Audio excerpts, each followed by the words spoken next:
Ladies and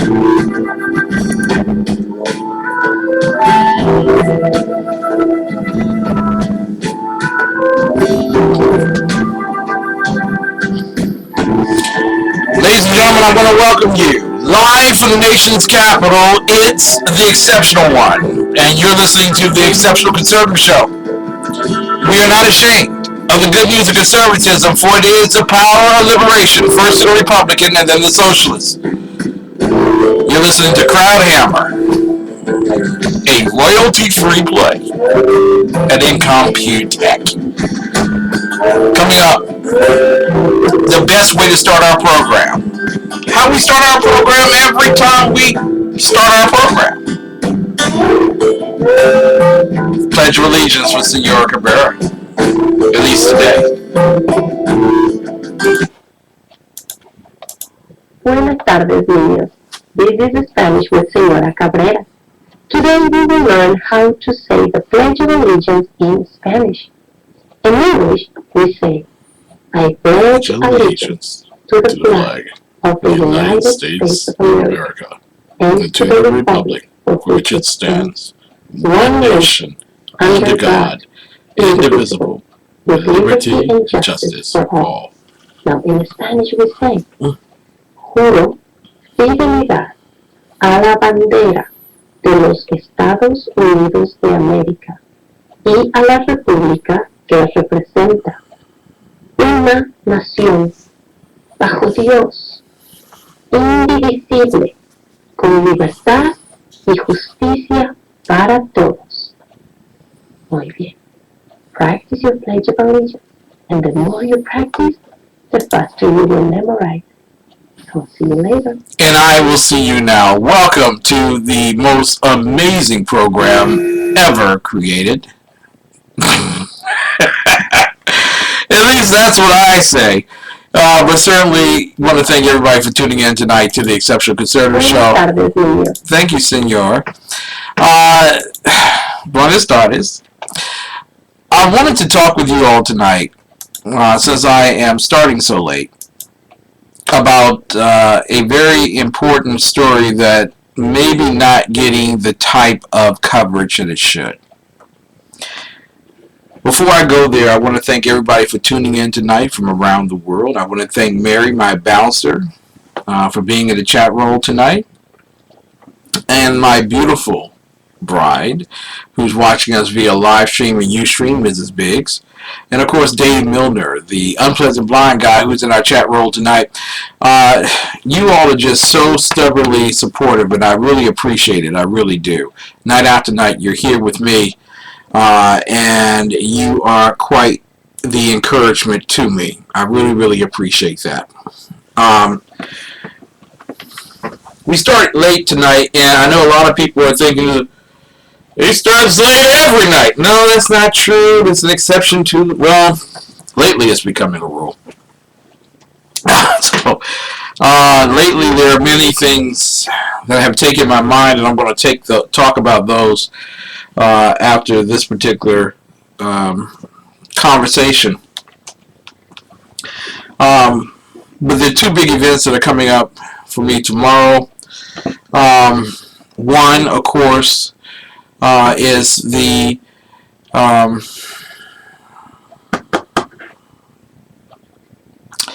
it is the town hall assembly that we're having in Baltimore, Maryland.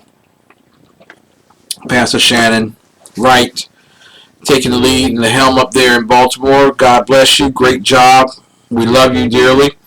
And on Saturday, Ralph Chittum's down here. Will be taking the helm, taking the lead on a solutions-oriented assembly. This is basically what it's all about. Solutions-oriented. Okay? We're not here to whine and complain about problems. That's not what we're. I am not sitting listening to people talk about crime. I know crime's a problem. I don't want to talk about your food stamps. I don't want to talk about your welfare program, and I certainly don't want to talk about social work in our way out of this crisis. We need solutions. Someone asked me, Kim, why do you call it an assembly and not a meeting? Since we're on the theme of heroes tonight, I'll let you all know. My daughter Shanice and my other daughter, I can't say her name, but my other daughter, we used to love sitting down and watching movies. They used to love watching movies with me because they were getting out of doing work around the house. And I was enjoying myself, having my little girls with me as we watched films. One of my favorite movies that they endured watching, and later I found out they really enjoyed watching it, was The Avengers. Thanks, Dave. You're absolutely right. Now, when you watch The Avengers, and I know some people love Captain America. Patriotism. I mean, love God, love America. That guy. And I know some people love Iron Man because they think he is the most powerful person. And his mental acuities lack peer. And I know some people like Thor because he puts the hammer down.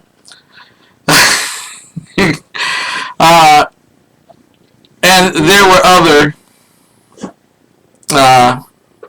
Avengers. I always loved the Incredible Hulk. One of my favorite lines from the Avengers movies recently was the conversation they had at the end, I believe, of the second movie, or may have been the first, the Avengers coming together in the first place. I think it was the first one. And Iron Man is cool because he's like a blind guy with a super cane. There you go. Thank you, Dave. Thank you. That's true. That's true. That fits. And Bruce Banner began running towards the alien monster that was coming towards him, and towards them as they were huddled in their mass preparing to take on the world. Hey, Dean, thanks for being here. Dean's almost always here. God bless you, Dean. We really love you. Here always on Sunday mornings, too, when we do the American Conservatives Exploration of the Inspired Word of God. So, Dean, thank you. D. Blair, all right. That's Deborah. Deborah's in the chat room tonight. Thank you, Deborah, for being here. We love you. God bless you. We know that you have to work late, so I'm glad that you're watching. This is a third shift listener right here. She's a third shift listener. And as the Incredible Hulk was running towards the alien monster, can we say alien, or is that racist? Is that racist too?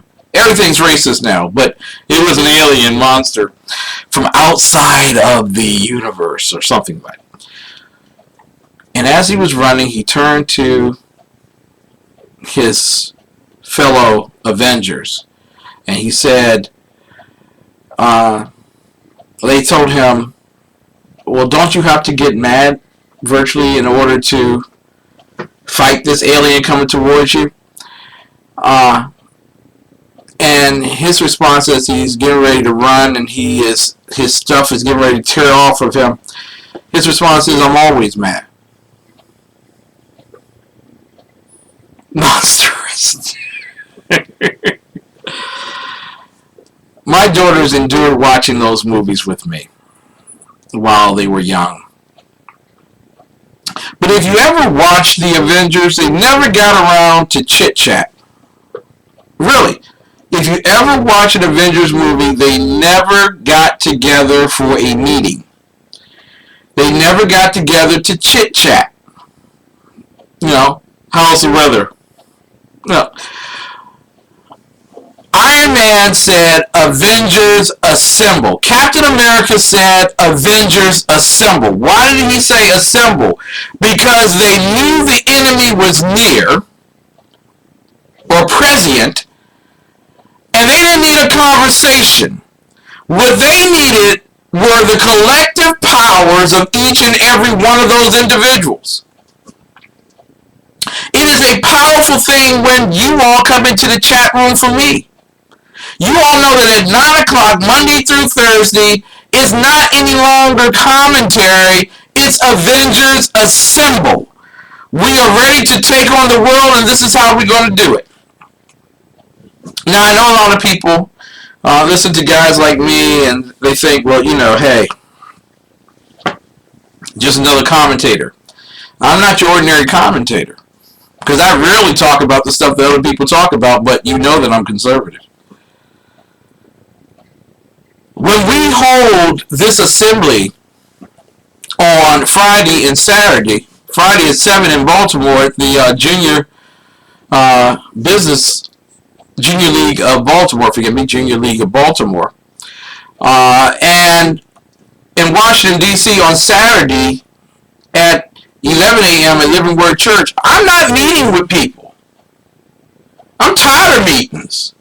I'm tired of people with a whole lot of rhetoric. Yeah. Well, we have a problem, and we have to come up with a plan to fight this problem. And then everyone goes, oh, that's a wonderful idea. No, that's rhetoric. It means nothing. It's woo. It means absolutely nothing. He could have went up there. Anyone could have stood up and said, woo, and it wouldn't have meant anything. I am tired of Democrats and socialists gathering together and meeting because they don't resolve anything. Can you imagine Iron Man or Captain America saying, Avengers meet? What the heck? What are we meeting for? What? You want to change the drapes at the headquarters? Do it! I don't care. That's not what I'm here for. If you are a warrior and a soldier like me, you are not asking to meet. You are asking to resolve. My wife tells me, and she told my daughters this, don't go to your father unless you want an answer. That means when you go to your father, you better already have a plan. Because your father doesn't meet. He assembles. Okay? We're going to assemble. These are the things we're talking about, and this is what we're going to do about it. So tomorrow, and in fact, let me do this before we get too far along, because I want to read this letter that I sent out, and trust me, I am going to get to the story, and we will have hopefully the underground professor on so that we can go ahead and tape New Day Black and Red. So much on the plate, so much you got to do. But I sent this letter out to everyone who's going to be participating. And let me just read it to you. And then we'll go to a break. Dear host, speakers, and volunteer staff, this is a letter of thanksgiving for your sacrifices and efforts in presenting our inaugural event, Real Solutions Town Hall Assembly, a cultural public safety conversation. We are pleased that the events will be hosted at the Junior League of Baltimore, 5902 York Road, Baltimore, Maryland, 21212 is the zip code, on Friday, November the 6th, 2015 at 7 p.m. and at Living Word Church, 4101 Martha King Jr. Avenue Southwest, Washington, D.C., 232, on Saturday, November 7th, 2015 at 11 a.m. The Open Heart Closed Case campaign is the public safety arm of the Anacostia Coordinating Council in Washington, D.C. Organized on August 9, 2015, the Open Heart Closed Case campaign is our advocacy for the defenseless like Sharnice Milton and the voiceless like Relisha Rudd. We understood that when the media, the reporters, the bloggers, and camera crews all go away, two things remain: the need for justice and the need for closure. I'm going to repeat that to you because it's going to come back up a little bit later. The need for justice and the need for closure. Justice comes when our cultural institutions open their hearts to the devastation felt by the victims' loved ones and a responsibility to make our public safe. Closure comes when all has been done to find and sentence the guilty, to solve the gnawing question of what happened to our loved ones, and to set in place obstacles from such occurrences repeating. Our campaign is geared to mobilize cultural leaders, individuals and families, neighbors, educational centers, economic interests, governing bodies, and the faith community to challenge the status quo in various cities and advocate for the closing of unresolved homicide, missing persons, and exploited persons cases. We will fight for those that face injustice and familiar disruptions, from those that purposely terrorize, and from those that, through every form of intimidation, remain silent. Opening our culture's hearts to closing unresolved homicides, missing persons, and exploiting children's cases throughout the world is our internal endeavor. Why an assembly and not a meeting? One of my slain daughter's hobbies was movie watching. We both enjoyed watching Marvel's Avengers. And reminiscing, it came to me that those who wish to do justice and protect the common good did not come together to talk about their problems. They assembled to solve their problems.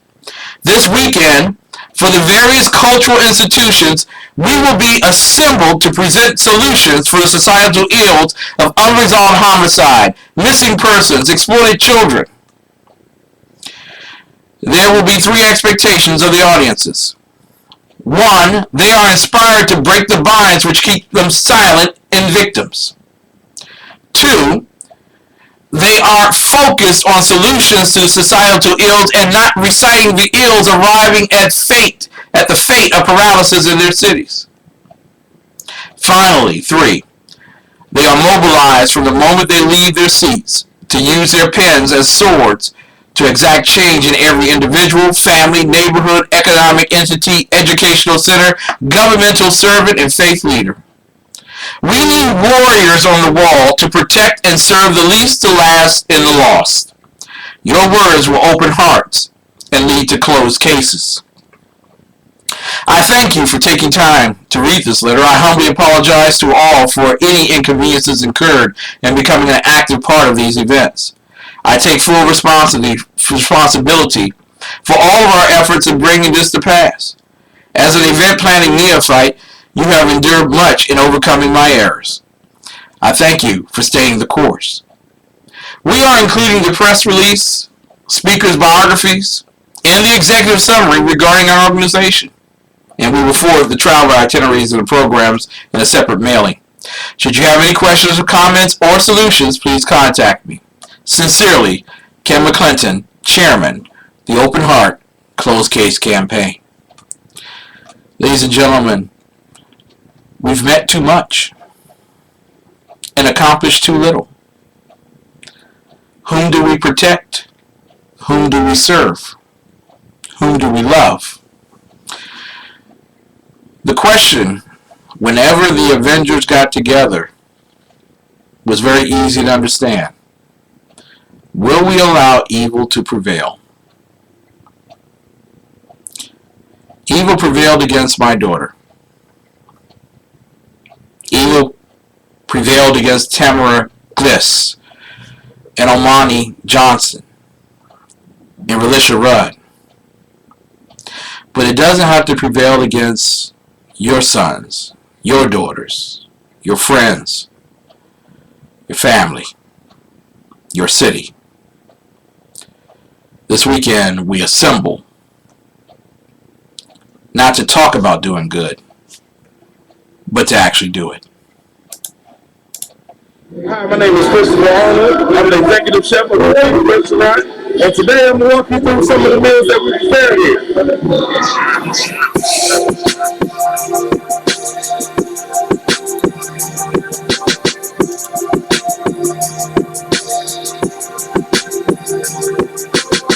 We're making a big pan. We use French Italian sausage. We cook here and slice it up. Our pizza whip is in-house made. Our pizza sauce is in-house made. So everything is fresh and original.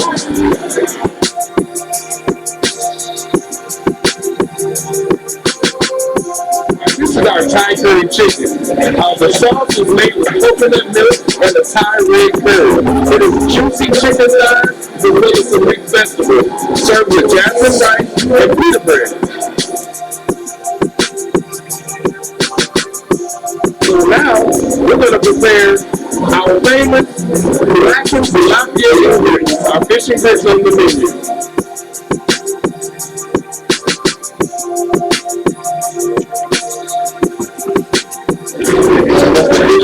And our meal will be complete.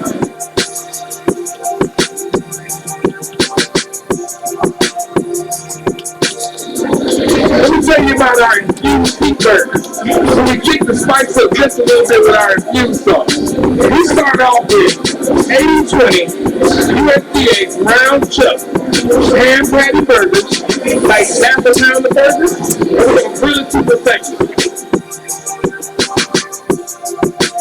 After I flip the burger, we add the sauce and let it cook all into the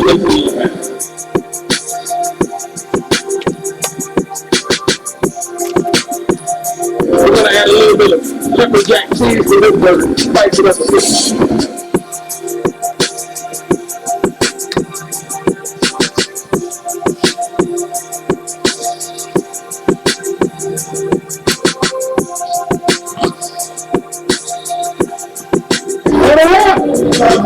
Ladies and gentlemen, that was my burger right there. I don't know what happened. Apparently, Infused messed it up and they gave it to somebody. That was my burger. Infused this weekend, ladies and gentlemen. It's going to be 80 degrees in the nation's capital. A lovely time to get out. Take all of your clothes, all of your old clothes, bag them up, and take them to Goodwill or some other place that you really adore. And while you're out there, why don't you just drive on over to 6339 Allentown Road, Temple Hills, Maryland, 20748. 301-449-9000. That's their telephone number. You can order ahead, and that way you can get there and pick it up. Which is my mistake every night. I maybe should call ahead while I'm on the show and tell them that, I would like a burger, Great food. Great friends, great family. Derek Williams is the owner of that. Chef Arnold there. I mean, we talk about people that knock it out the box. Knock it out the box. And so I'm going to encourage you. Knock it out the box yourself this weekend. Infused Restaurant and Lounge at 6339 Allentown Road, Temple Hills, Maryland, 20748. And when you get there, tell them that you heard about Infused on the Exceptional Conservative Show. There you go.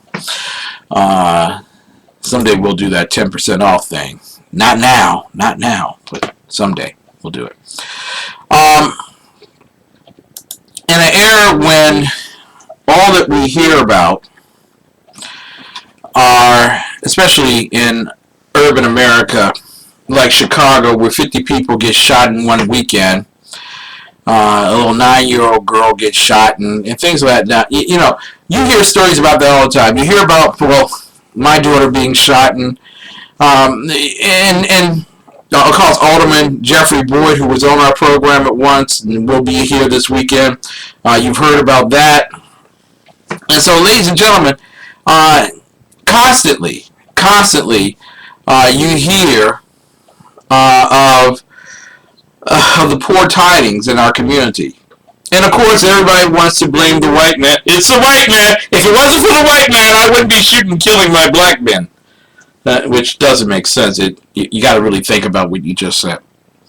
And so, with unemployment high in our cities, with corrupt politicians who promise you they're going to do something with Pepco and Exelon, and then after they get in office, they change their mind because, by golly, they can get campaign funds.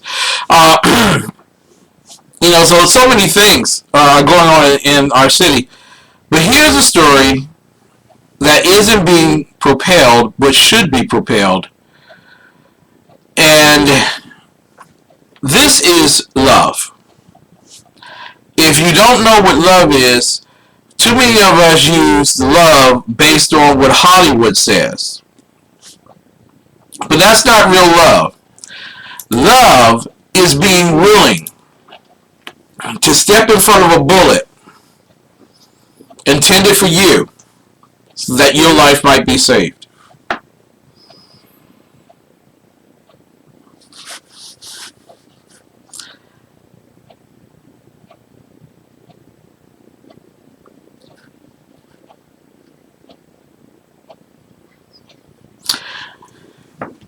The greatest love was Jesus Christ, who died on the cross to pay a price that we could not pay and give eternal life that we of our own accord could not live.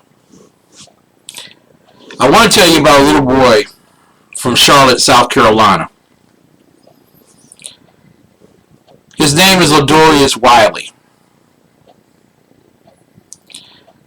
Ladorius Wiley was waiting on a school bus with his sister, Shavanti, who was 7, when a car began coming in their direction. Ladorius Wiley could have easily jumped out of the way, leaving his 7-year-old sister to take the brunt of the collision. But he didn't. He was more man than the cowards who held my daughter. And he was only 11 years old. Ladorius Wiley saw the car coming, and as a brave big brother, he shoved his little sister out of harm's way.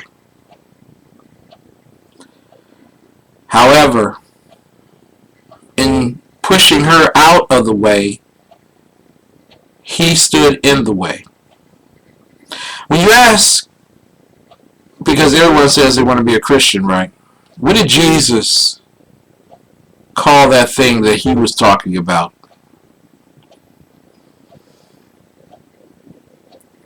It wasn't Catholicism. It wasn't Protestantism. It wasn't a Methodist. It wasn't none of that stuff. When they asked Jesus, what is it that you're preaching? He said, in the way.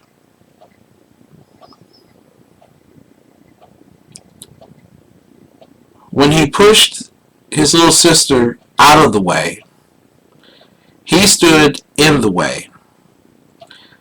And he was hit head on. Literally, suffering severe head trauma.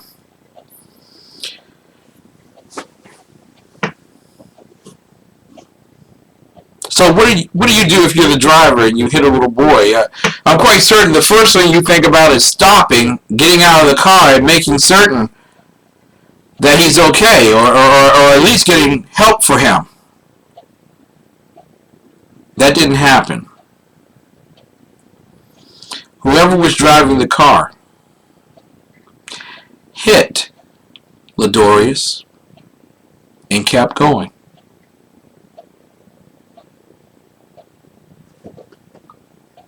His little sister, I'm quite certain, was shaken, but she ran for help. And help came. And the ambulance came as well, and they collected Ladorius off the ground.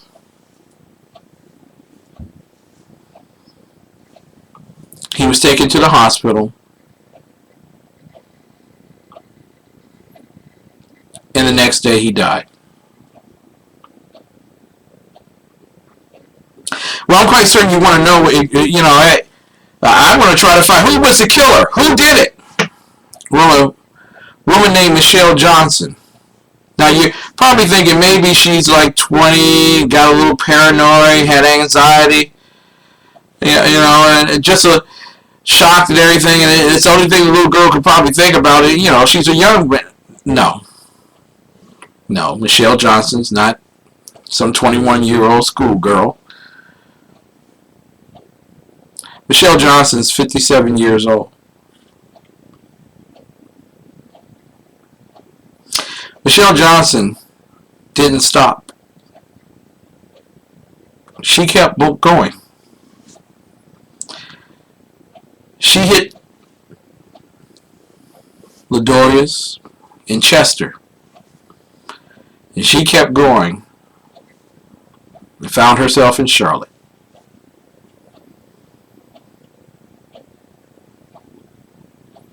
She had a 2003 Nissan. Now, of course, you're probably thinking that a 57-year-old woman has lived quite a long time, has done much in all of the world, and would easily stop or surrender and go into the police office after the anxiety, and people would understand the anxiety of hitting a child, or hitting anybody for that matter. And, you know, what do? You give them a shock, right? Yeah.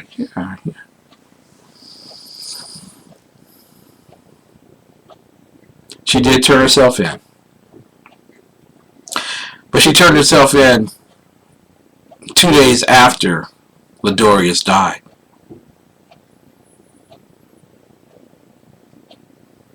You mean she was probably waiting for Ladorius to make it, and if he made it, then she wouldn't have to be involved and she can keep going on with her life, right? Probably.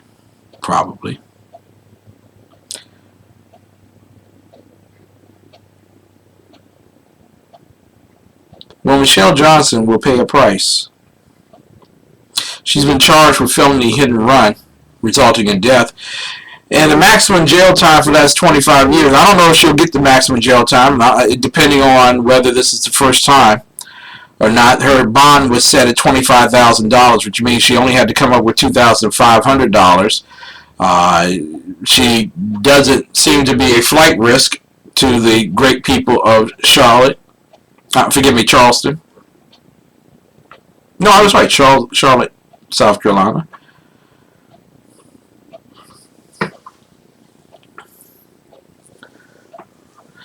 This is what Liz McCoy, the mother of Ladorius Wiley, said. Her son knew to look out for his sister. She also said, I don't hate her. I just don't like the fact that she didn't stop. And that's really what this story is all about. The difference between what God considers a hero and what the world would consider a hero. You see, Ladorius is not going to be on the front page of the Time magazine. You see, he didn't get a sex change or pretend to be a girl while keeping his penis. He's not going to be on the cover of the New Yorker because, by golly, he's not going to deal with the liberal candor of the day. And he certainly isn't going to show up on the Washington Post.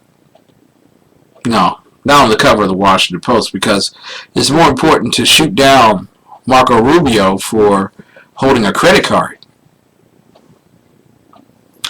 Ladorius Wiley actually shows up in a news story on the dailymail.com. Yes, in the United Kingdom. It seems that this story has greater importance to the people of Great Britain than it does to people of great United States of America. You see, Ladorius is a hero. Ladorius did what many of us could not do. Even though we pledge the term I do, the phrase I do, and we say to death do us part.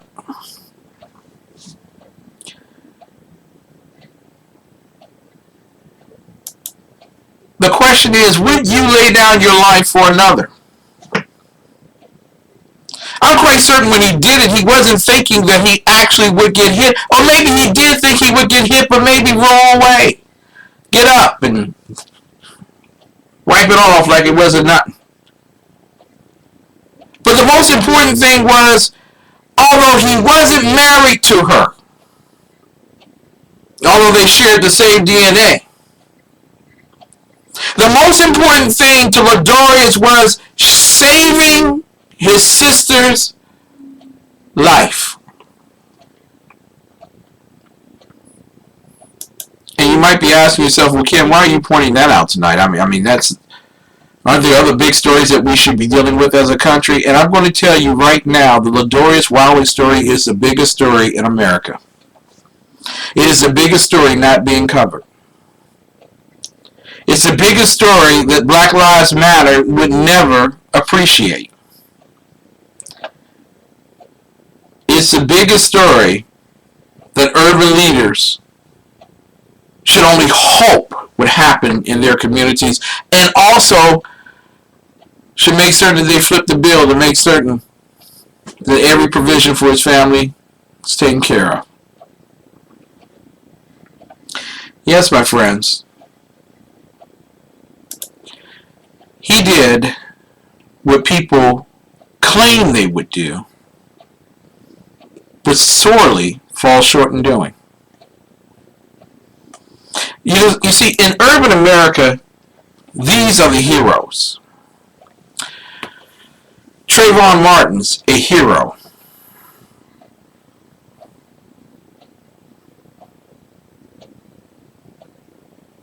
Brown in Baltimore is a hero, or at least St. Louis, at least, and so many others like them. And here's another hero for urban America, Robert Battle. Robert Battle, according to ABC Chicago, is the East Chicago councilman. Now, he probably is worse off as an East Chicago councilman because he's probably someone who believes in a gun ban, someone who probably voted against charter schools, somebody who would like to raise taxes on everyone, and also make certain that businesses are unable to successfully employ a large number of people by raising the minimum wage and all that kind of stuff.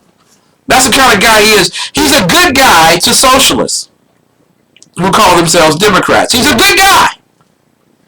He's the kind of guy that should be reelected over and over again. But he is more special than Ladorius Wiley. He will receive greater acclaim than anyone else. He's the kind of guy, Robert Battle is the kind of guy that socialists and radicals in urban America look up to. This is the guy. This is the guy. The East Chicago councilman, however, is charged with murder. According to the Munster's Times, it reports that the 42-year-old Robert Battle ran unopposed in Tuesday's election. He ran unopposed. Nobody. No warrior on the wall. And Chicagoans, step off. Don't even come this way.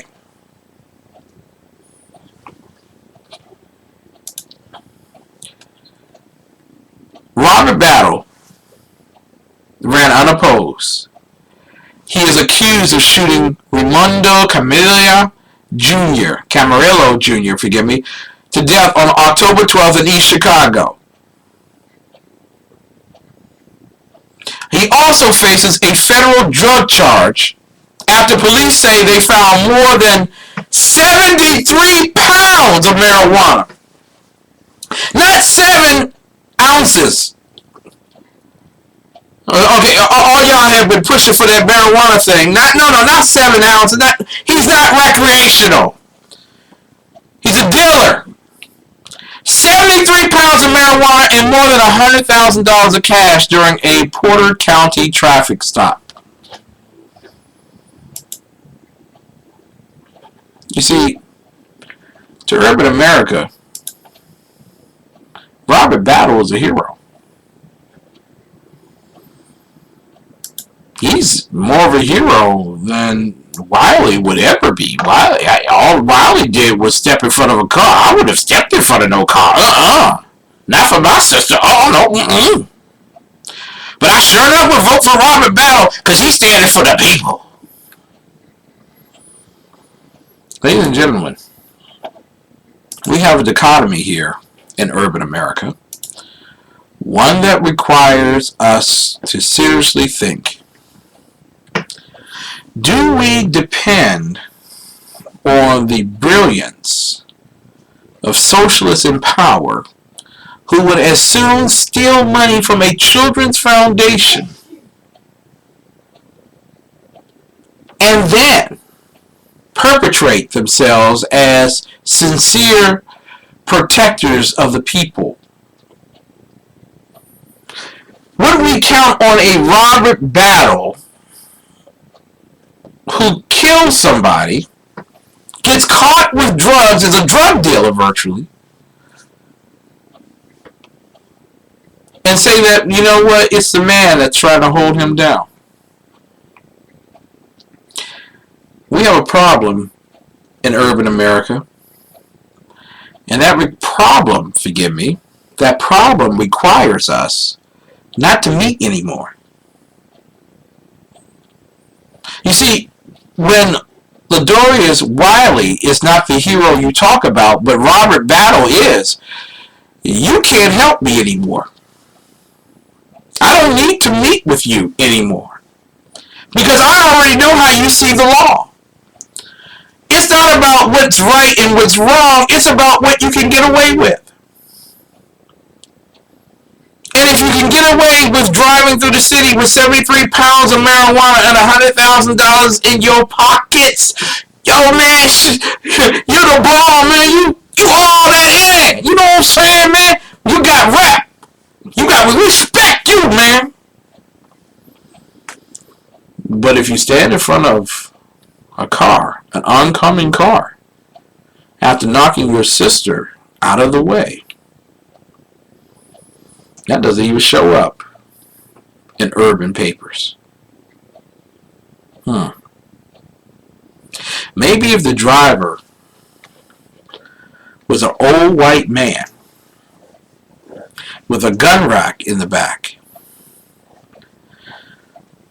we would actually see Jesse Jackson and Al Sharpton getting busloads of illegal immigrants together for a march on Charleston.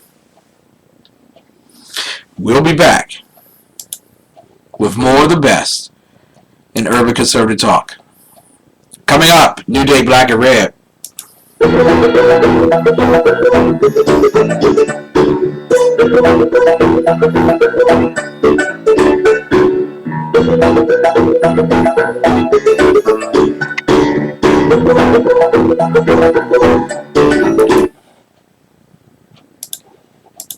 Hi, my name is Christopher Arnold. I'm the executive chef of the restaurant, and today I'm going to walk you through some of the meals that we prepare here.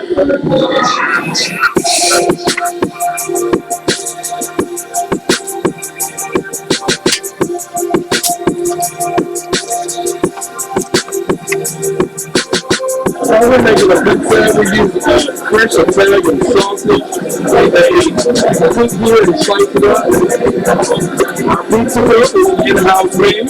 Our pizza sauce is in-house made. So everything is fresh and individual.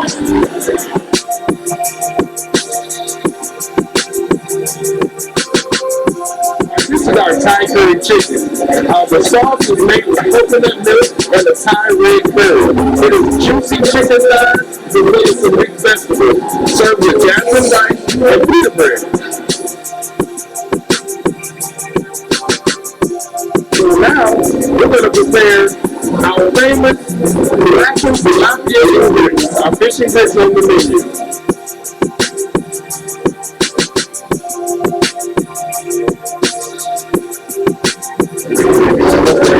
So our meal will be complete.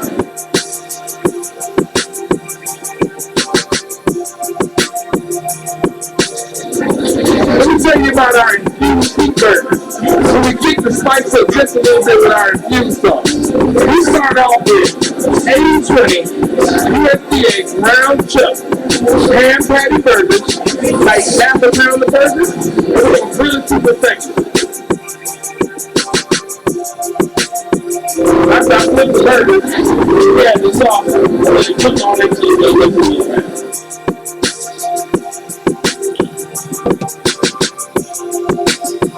We're going to add a little bit of pepper jack cheese to this burger, spice it up a bit.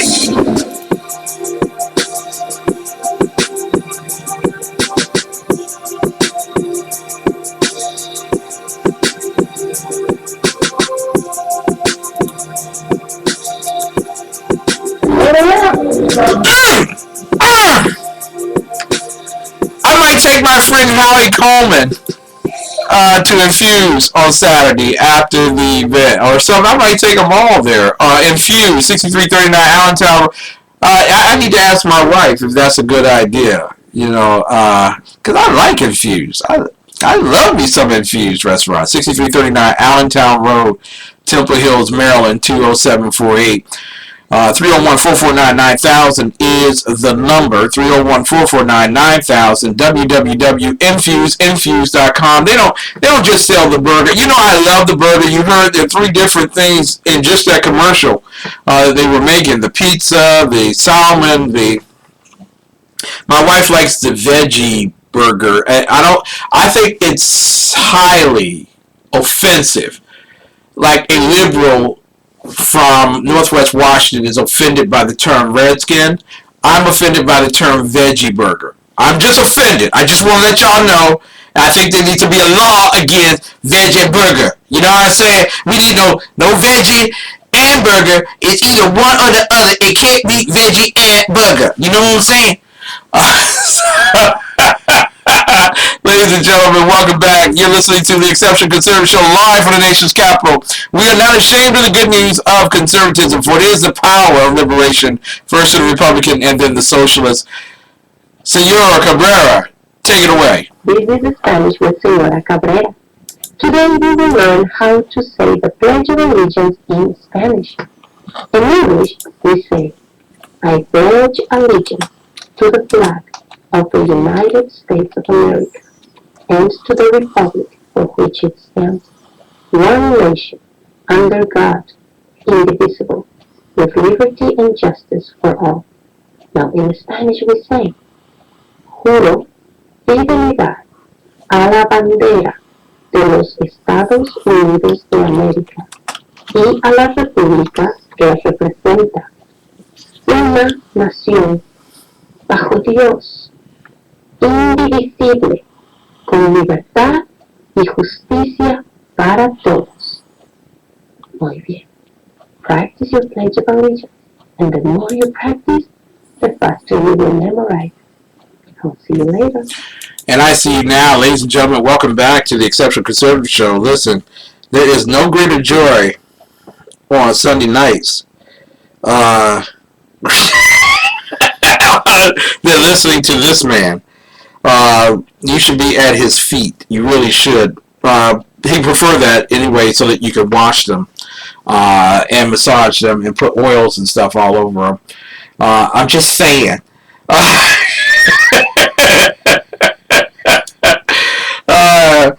He is better known as the Underground Professor, Mr. Santa Claus himself, Dr. Michael Jones, and we are dialing up Dr. Michael Jones for New Day, Black and Red, live from the great headquarters of WNJC 1360 AM out of the great city of Philadelphia, the city of brotherly love.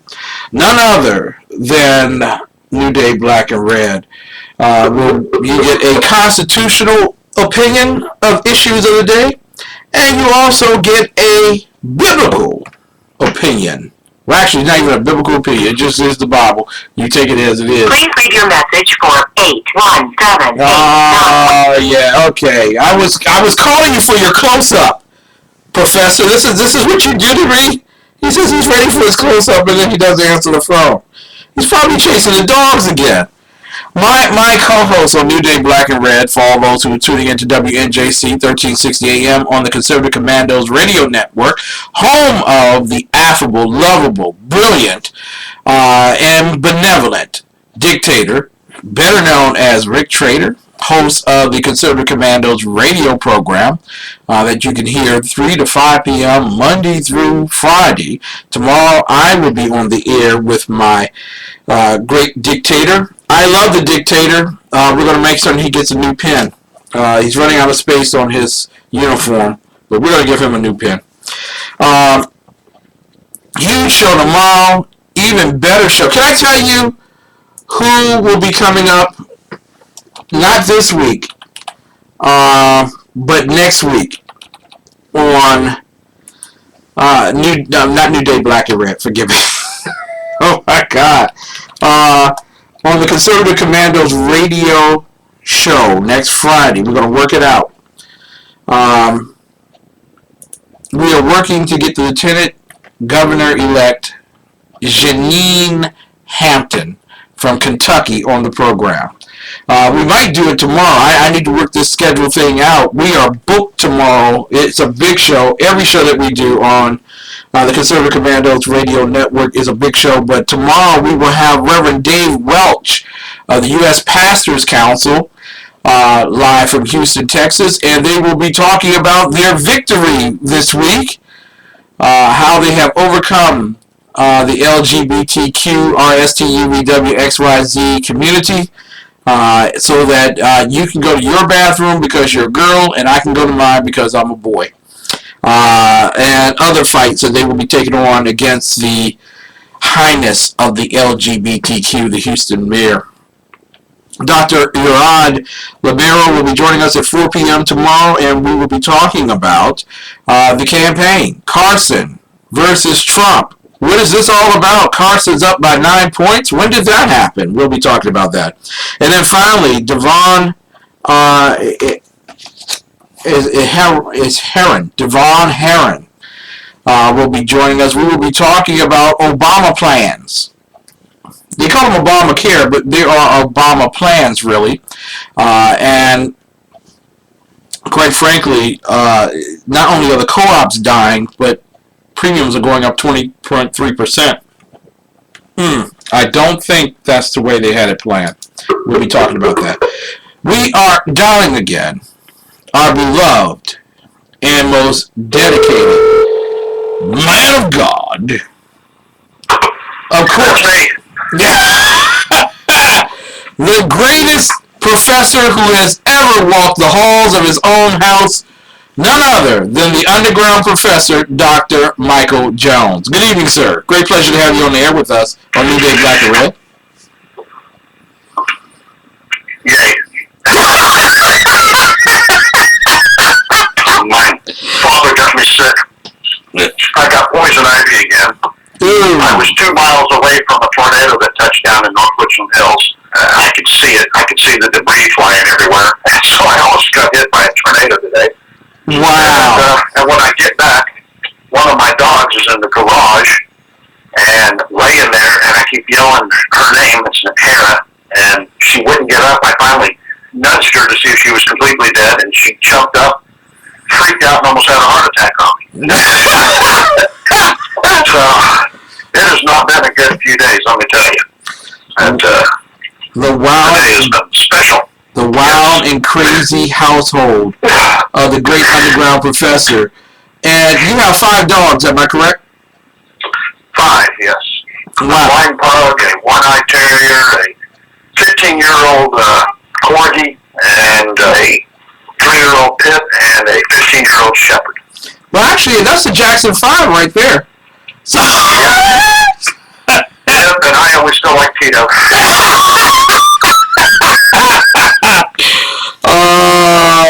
It's all about that bass. Gotta have the bass. Gotta have the bass. I'm Mike Jones, baby.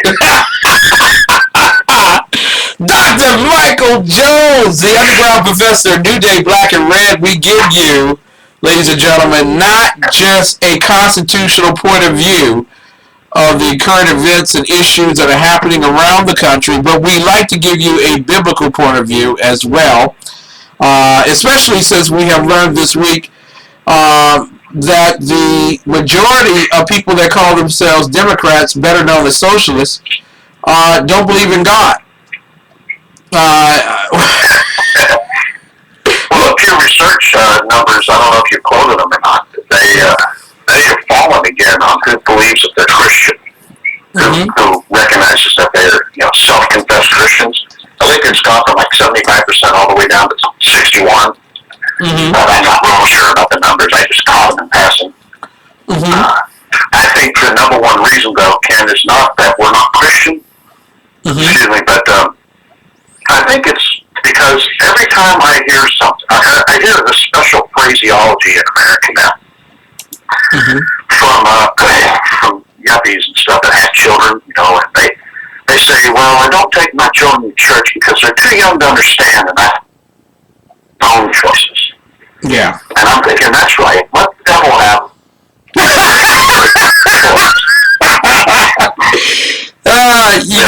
Listen, isn't that constitutional that you give equal time to Jesus and to Satan? You got to split it up so you know that you're not only. I mean, if you look at it, they're already bitching that Saturday Night Live gave Trump 4 seconds to make fun of Ben Carson. So there's equal time there. We better have equal time between Beelzebub and Jesus. We don't call him Jesus down here in the Bible Belt anymore. We just call him Jesus. Jesus, exactly. Exactly. Jesus. It works at the Last Supper in my yard mode. It works at the border. Now, according to Pew Research, and I'm going to put this in the chat room at exceptionalconservativeShow.com because this is just a special thing that we do on Thursday nights. You get the live version of New Day Black and Red that plays on WNJC 1360 AM on Saturdays at 5 p.m. The home of Rick Trader, the benevolent dictator that he is. And apparently U.S. public becoming less religious. There's a modest drop in overall rates of belief and practice, but religiously affiliated Americans are as observant as before. Now, apparently, this is the numbering that they say, apparently it has dropped from 92% to 89% of those that believe in God. Yes. And I lost your voice, Tim. Yeah, and apparently, of those who are absolutely certain God exists, that has fallen from 71% to 63%. So I have a question for you. How is it that you can believe in God but not be absolutely certain that God exists? What is that kind of question about? Well, let me speculate to you this, Ken, that very few people actually truly believe without any reservation. Okay. That most of us have that doubt. I mean, you can't tell me at Christmas time, it's 10 o'clock at night, you've had a little too much eggnog, and you're thinking, God help me if Mary made this all up to get out of some serious trouble.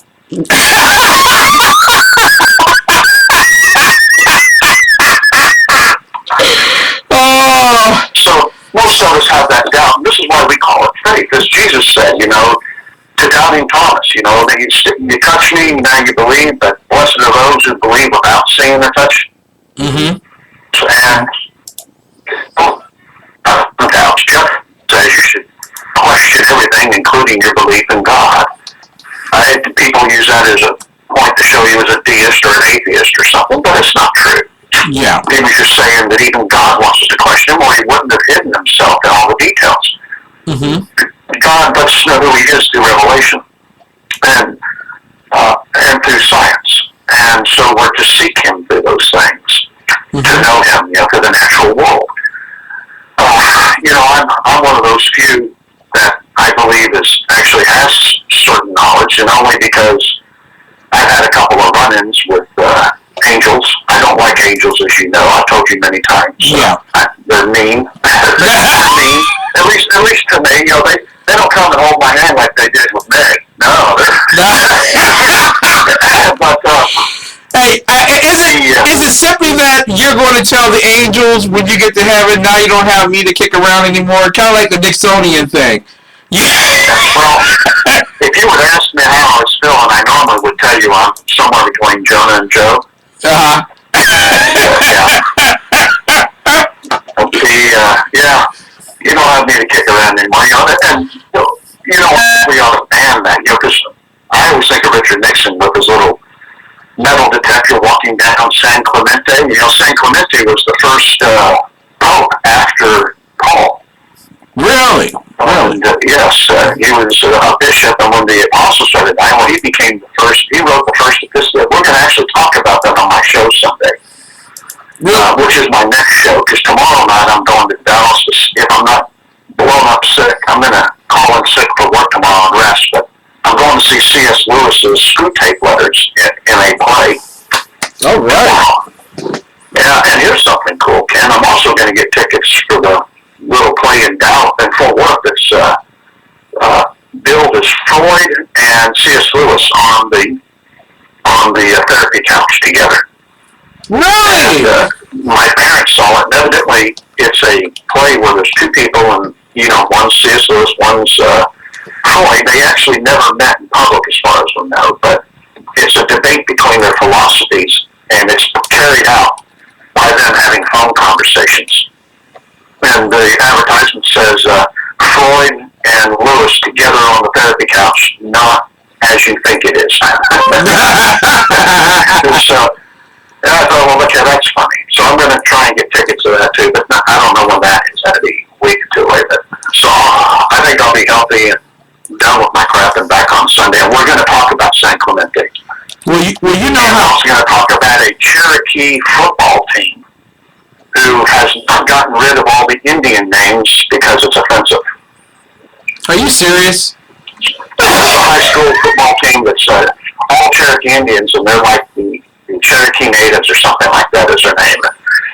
And there's been no protest or Indians showing up to protest them or any of that. So, yeah. Wow. Probably because... I guess that would be like the football team over in Dallas calling themselves,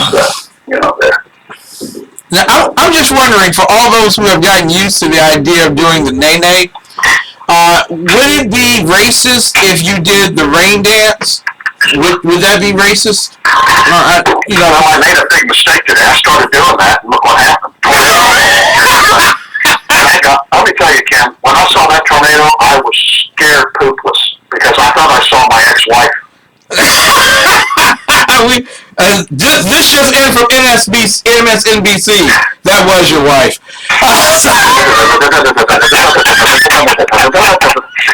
Yes, there was a house, there was my ex-wife, a cow, some little dog named Toto, or Tito, I'm not sure which. Little feet rolling back. I realize this, kid, I'm making jokes, but my carrier looks like Toto. Really? Yeah. She's a little bit bigger. He is, rather, a little bit bigger than Toto, but he's the same breed. Well, listen, Professor. You're having a tough time with the he/she thing. Hey. Transsexual dog day. Transsexual dog day. I'm trying to be supportive because the Houston mayor is lesbian, and we just defeated down in Texas on Election Day the whole transgender awareness bill that wanted it to end discrimination against transsexuals and LGBTQ LMNOP community. And so we're trying to help the mayor leave so that she doesn't have to stay in such a evil city as something that would ban sexual deviancy like that. But the NFL was asked to boycott the Houston Texans because of the fact that they are not LGBT LMNOP friendly. And so the NFL told them not on your life. I love Houston. Tomorrow on the Conservative Commandos radio show at 3:30 p.m. we have Reverend Dave Welch, one of the leaders of ministers against that particularly. They fought a great fight, the U.S. Pastors Council, and they became victorious. And so ask him about the Black Road Brigade because if I'm not mistaken, that name's familiar, and I think he's part of it. Mm-hmm. I read an article in the paper that I have notes somewhere that I plan on talking about on Sunday too about that they have revived the Black Road Regiment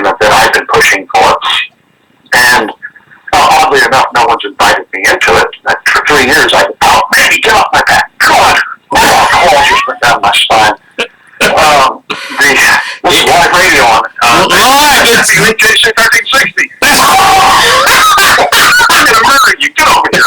And back to the biblical. Anyway, they got the churches together, and all these different denominations and stuff said, look, we all believe in Christ. Let's put all the other petty differences aside. And if we don't become involved in the community as church leaders and as Christians, and I referenced this the other day, that there are like, in Ohio, they left 250,000 votes off the table from people that are veterans. And you know, that could have voted. The veterans should be out there voting. For God's sakes, what we've gone through, vote, people. Yeah. And so, but when you look at it, the numbers are even worse when it comes to Christians. And, you know, we sit down, well, if you don't have the perfect candidate, we don't vote. We don't like this candidate because they're of some other particular faith, like Seventh-day Adventists or Mormons or something, well, then we let the devil win. Look, you know, for all those people who sat at home and said Romney was a Mormon and I couldn't support him, well, look what you did get. You know, it was that better. And so these guys got together, put their differences away, and decided that church basic beliefs, like not being pro-gay marriage and whatnot, and they came together, and they have been success after success down there.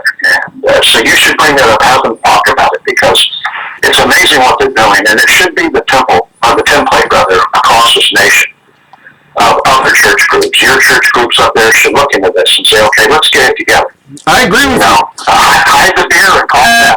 That's why we get this going. I agree with you. That's why we are assembling on Friday in Baltimore for a town hall assembly. Yeah. Well, no, not a tea party, but a town hall assembly. And nothing to be ashamed of with Matt Bevin's victory in Kentucky. But and in fact, we're working on having the Lieutenant Governor from Kentucky on Conservative Commando's radio show. We're either going to do it on Friday or next Friday. Yeah, I might even listen to them. You might tune in there.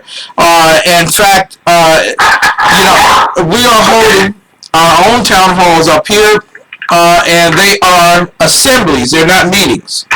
Assemblies mean that once we come together, we're going to do something. And so you're more important than us down here having meetings.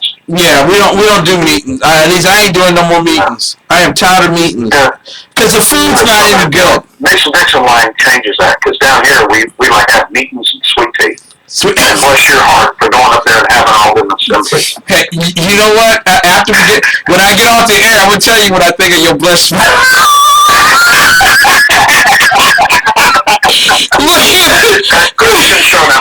Christian show. The underground professor, Dr. Michael Jones, his sidekick on Saturday afternoons, who he kicks aside, 1360 AM, WNJC, the Superstation out of Philadelphia, the city of brotherly love, on the Conservative Commandos radio network. It is the exceptional Conservative Commando, Ken McClinton.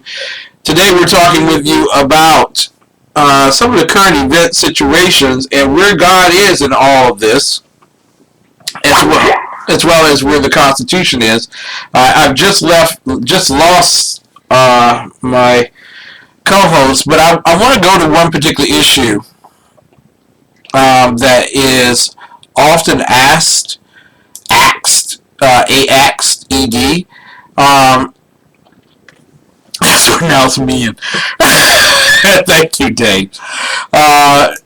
So we have a scenario in a situation where people ask, where is God in all of this? Where exactly can we find God? And one of the questions I'm going to have for the professor when I get him back online after playing with his dogs, of course, in this 5 o'clock hour, is exactly where is God in this Constitution. We are. Oh, didn't like what I was saying. I got rid of me. That's the way we do it here on Talk. Well, bless your heart.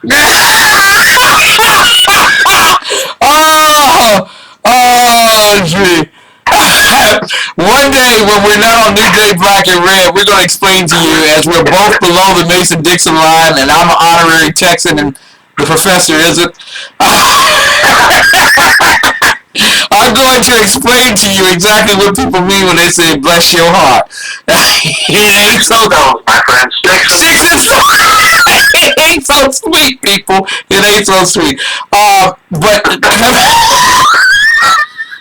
are you all getting this on Ustream?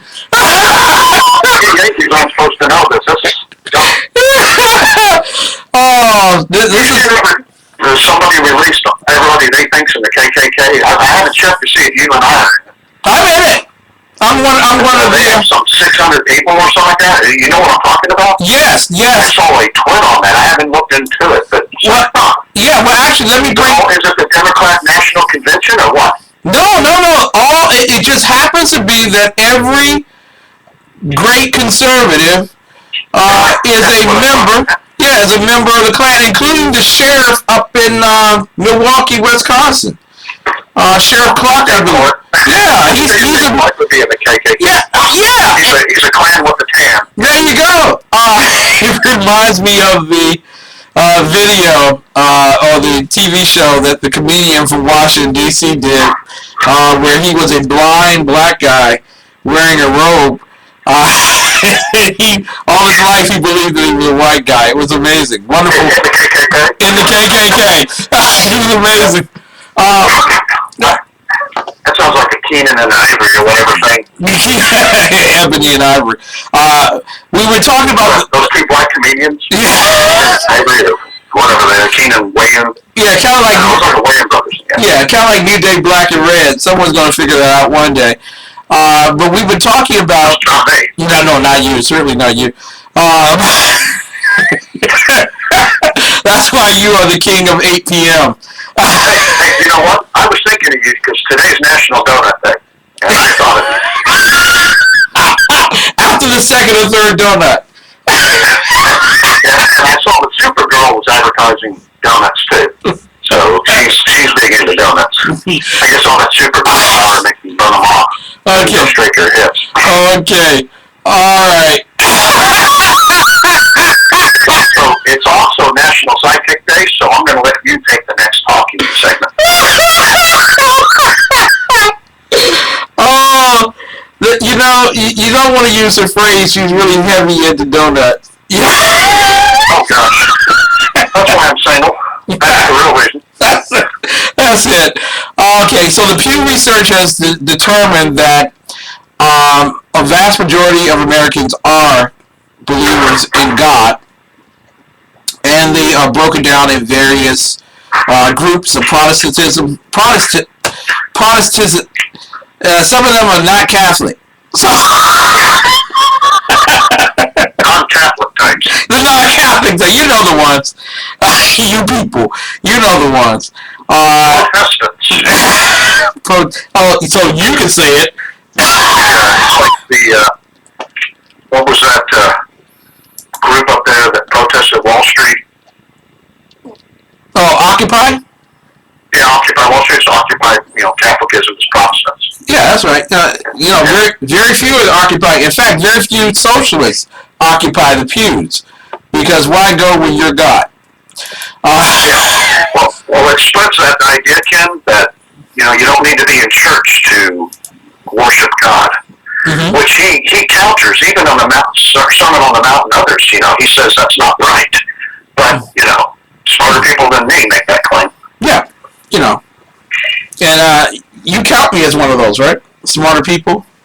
No? Yes. Okay. As a Protestant. You're the only Baptist Protestant I've ever met, but... That's like, how you tell Protestant and the Baptist apart, right? How do you tell? Take them fishing and you see which one drinks all your beer. That's why you take 2 Baptists with you every time. Yeah. You learned. You're going to go fishing with Baptists, you got to take 2.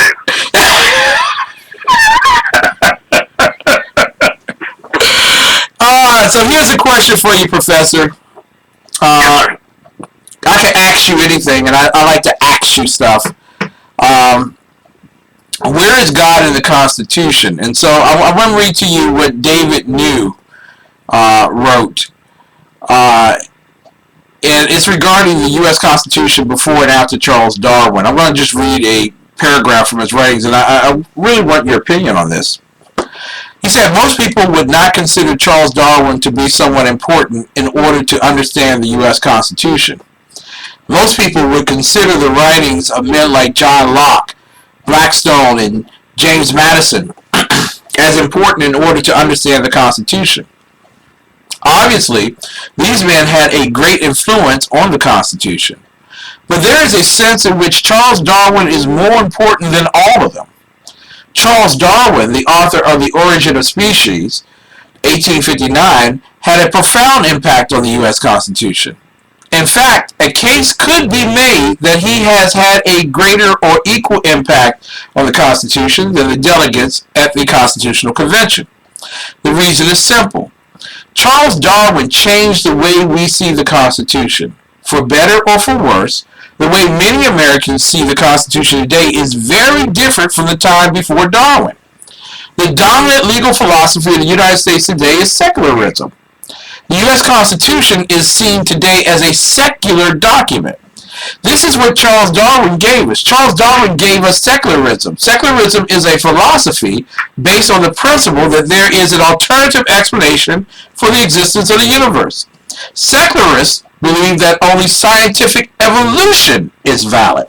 They are not atheists, as often claimed. Many secularists believe in God. However, secularists believe that in terms of the government, it does not matter whether God exists or not. The impact of secularism on the Constitution was revolutionary. Secularists read the Constitution in a way that is totally foreign to the framers. In a nutshell, secularists think that religion was not important to the framers of the Constitution. As one of their writers said concerning the majority of the delegates at Philadelphia, most were men who could take their religion or leave it alone. I want to ask you, sir, since I can ask you anything, can we leave it or take it when it comes to this belief in God and the Constitution? You've heard about Katy, Texas? No. You should look it up. I'm looking There's been a lot of problems with it. Just recently, there's a lot of Christian problems in that place, and one of them was that a teacher had a test. It was a reading teacher, if I'm not mistaken. She gave a test to her kids, and the questions were things like, a lot of Christians believe in evolution. How do you square the difference between still believing in a myth and believing in the truth of evolution? Or, and questions like that. The Constitution, how can you believe in that when separation of church and state says you can't, force God down on other people? I can't remember. I might be making stuff up here, but that's the gist of it, okay? Yeah. The idea. And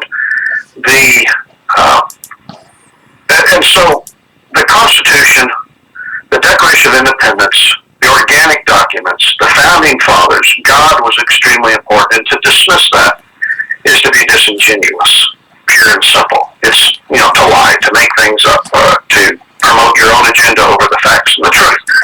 The country would never have been made without God. We're one of the only places that still says under God. No one else says that. There's a reason for it. Maybe I'm off track of what you're asking me, but No, you're on track. the thing here is God is an extremely integral part to the founding of this country. We would not have made it without his help, his providence. And if you go and look at any of the writings of Washington, Jefferson, Adams, and Franklin, all the big guys, and the B-teamers that I talk about all the time, then you'll see them pointing this out. Things that shouldn't have gone our way went our way. Things that should have stopped us didn't. We defeated the best, football team in the galaxy and got our independence.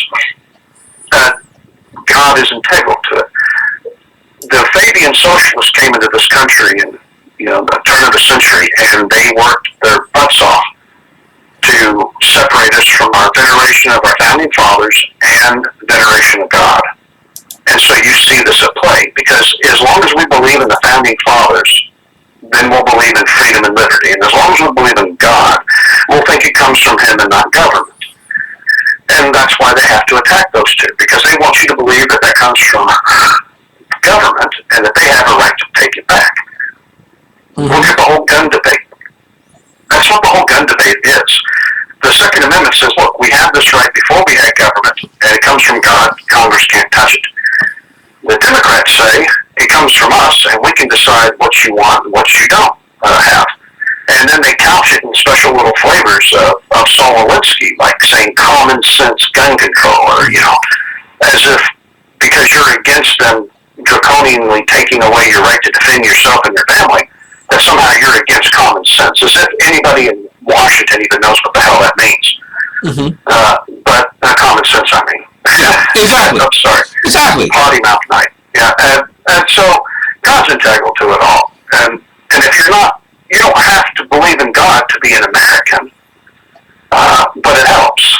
Yeah. The idea here is that we welcome all, but how dare you think that because you don't want to believe in God, that you can force the rest of us not to exercise that, and to believe in it. And that isn't the First Amendment, which doesn't mean it's more important than the Second or the 10th.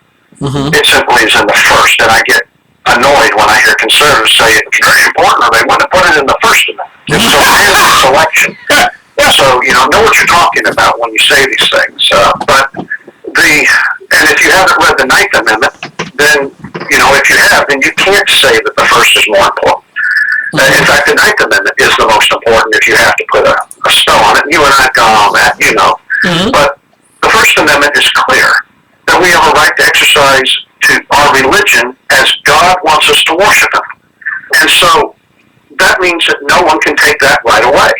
And that doesn't mean Muslims have a right to worship. It doesn't mean that voodoo people have a right to worship. It means that God has a right to be worshipped by Americans the way He wants us to, or you have a right not to. That's the right. It's not a right to worship any religion under the sun, which is why if I was president, I would do something like ban the special protections of Islam and declare it a cult. And in America, you used to be able to hunt Mormons. You could kill a Mormon legally in America. I can't remember which president did it, but he signed an executive order that said you can kill Mormons because they're a bane to this country. I'm not saying that's a good deal, but if they could do that, why can't we do the same with Muslims? They've certainly made it open season on us. No, they certainly do, especially on the campuses of a college campus, at least out in the University of California, Merced, where a young Islamist radical stabbed 4 people, I believe. And so... and he didn't have the 4-day waiting period for that knife. Well, you can get those behind a knife show with the loophole. Yeah, those loopholes that the socialists tell us exist in the knife buying business have to be. We have to do something about that. We really do. Yes. And also giving a knife. Common sense knife control. Yeah, giving a knife to a family member. That kind of stuff. We just got to stop. We really just got to stop. Yeah. You're listening to WNJC 1360 AM on the Conservative Commandos Radio Network, the network that gives you Rick Trader, Monday through Thursday from 3 to 5 p.m. on the Conservative Commandos Radio Show. We broadcast not only to the Commonwealth of Pennsylvania, but also to Delaware and New Jersey and around the world on the Conservative Commandos Radio Network. You're listening to the Underground Professor, Dr. Michael Jones, who has his own program that you can listen to on Blog Talk Radio on Sunday evenings, and the Exceptional One that you can watch on Ustream Monday through Thursday from 9 to 11 p.m.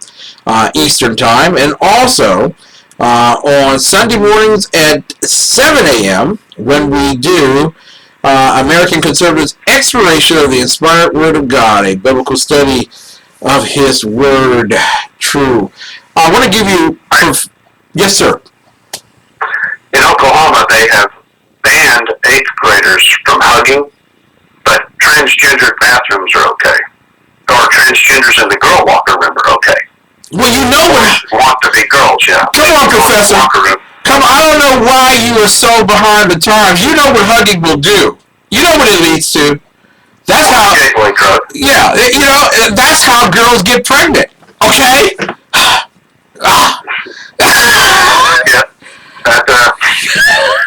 that's true. Washing your underwear together causes pregnancy.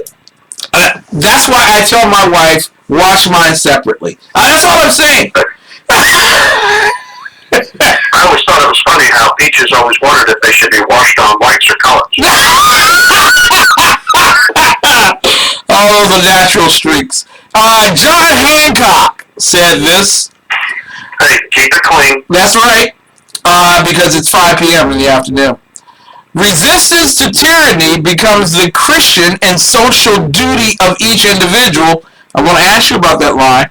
Continue steadfast and with a proper sense of your dependence on God, nobly defend those rights which heaven gave and no man ought to take from us. If we look at John Hancock, who was the first signer of the Declaration of Independence, and I do mean he really signed that bad boy, resistance to tyranny is a duty, is what he's saying. And if you are a Christian, then you shouldn't sit home and not vote. Am I correct on that? Do we have an obligation unto God to vote? Yes, it is a duty. Look at, the apostles, Christ, there's tons of examples, none of which, of course, ever come to my mind when I need them. But it is a God-given duty to participate in these things. That came up in that article I was reading that I told you about with the Houston churches coming together. Yes. And we do. We have a duty in America, especially, Christ was talking about rendering to Caesar what Caesar. So look at the politics and stuff at the time, and how governments were structured. Now look at ours. God gave us this freedom in His gift, much like the gift of life, the gift of protection, the gift of being able to protect ourselves. And we're squandering our right of freedom and liberty by not participating in the system. Of course, I could make the same argument if you were to ask me that people that are voting for, say, the progressives in either the Democrat or Republican Party are squandering their freedom too by participating in the system. But certainly, Christians have an obligation to live in a country that's run by Christians, or at least people with Christian values. And if not, then what we're going to see, there's a city in Michigan that just went completely Muslim controlled. Yes. The whole city council, everything is Muslim. What do you think is going to happen up there for the protection of Christians and churches and Sharia law and stuff? And this is because Christians fled. Christians did not stand and fight and did not vote, participate, and defend the church. And I don't mean the church like the Catholic Church. I mean the Holy Church, Jesus' church. Yeah. Needs defense. And we have an obligation to defend it. We have an obligation to make sure that the people that get elected hold Christian values and not be afraid of that statement. You see, too many Christians think we have to turn the other cheek or that we shouldn't be involved. They misunderstand separation Church of Christ or Church in Christ. Well, that's happening too, especially in the Episcopal Church. But I mean church and state. And so these misunderstandings have moved us because the progressives have shoved the Overton window in that direction. Mm-hmm. And that's very scary to me, that we're buying it, accepting it.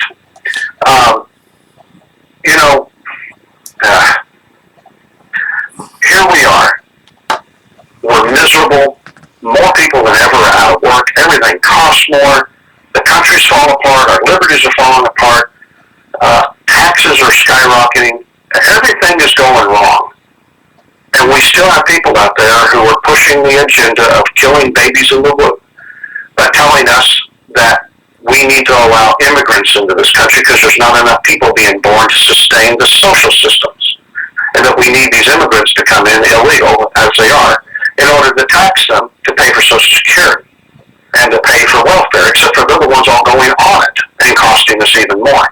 Mm-hmm. And so everything is being done in this country to destroy our freedoms and liberties, sure, but it's also being done to destroy government as we know it, to overtax it, to cause it to not be able to sustain what it's done for the last 260 years.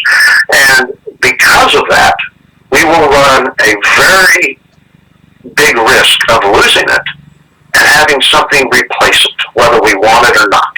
And we're not talking about a constitutional convention. We're talking about some kind of communist, fascist overlords moving in. And I would have laughed at you in the 70s for saying that, or even the 80s, because we still thought communists were evil. I went into the military to fight communists. And now all the kids wear the stupid Che Guevara shirts and Chairman Mao shirts, and communism's cool. And I don't understand it, Ken. I understand. And I'm so scared that our country is going to fall apart because of apathy by us and ignorance by the Utes. Virginia Republican Randy Forbes made a comment earlier this week condemning the Bremerton school district for suspending an assistant football coach for praying at midfield after games. Apparently, the district officials advised him, admonished him, warned him that if he continued that particular practice, he could possibly lose his job. And he ignored the orders to stop that. Is this the guy that would go out in the middle of the field and take a knee and pray? That's correct. After the game, and then team members would come up and pray with him? Exactly. And somehow people had an offense to that. Joe Kennedy. Yes, Joe Kennedy. Yeah. And did they make a movie about that just recently? I don't know. They might be in the process of doing that. Yeah. They should. And according to the Texas-based Liberty Institute, which is a religious freedom organization, we've had them on the air just recently. In fact, he resumed the post-game prayer silently, taking a knee for 15 to 20 seconds at midfield and shaking hands with the opposing coaches. His lawyers insist he is not leading students in prayer, just praying himself. So, it doesn't matter, Ken. It doesn't prevent you from praying. The Constitution does not separate. There are congressmen out there that still think that the Constitution has the word separation of church and state in it. Congressmen, which tells you they've never read the stupid thing. They have no clue what it says. And then they pass laws based on something they think is in there.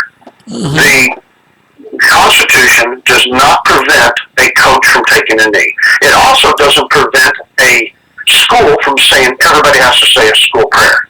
Do you know that? It doesn't say that. What it says is that the central government cannot create a organized religion that all Americans must belong to, a Church of America, like the Church of England. Right? That's what it prevents. It doesn't prevent you and I as Christians from having crushes or whatever they're called up at City Hall during Christmas. yeah, but come on, Professor. You know what's happening here. He's trying to force these kids to believe in Jesus, and they have the right not to believe in Jesus. And he's taking away their rights by getting down there. I mean, he could use his power as a coach to keep a star player from playing in a football game because he doesn't pray at the end of a game. Don't you understand? It is the oppression of people through prayer. Yes. As a constitutionalist, I can tell you I don't care. If the coach wants to do that, let him do it. Coaches can have any reason to bench somebody, and he doesn't have to tell you why.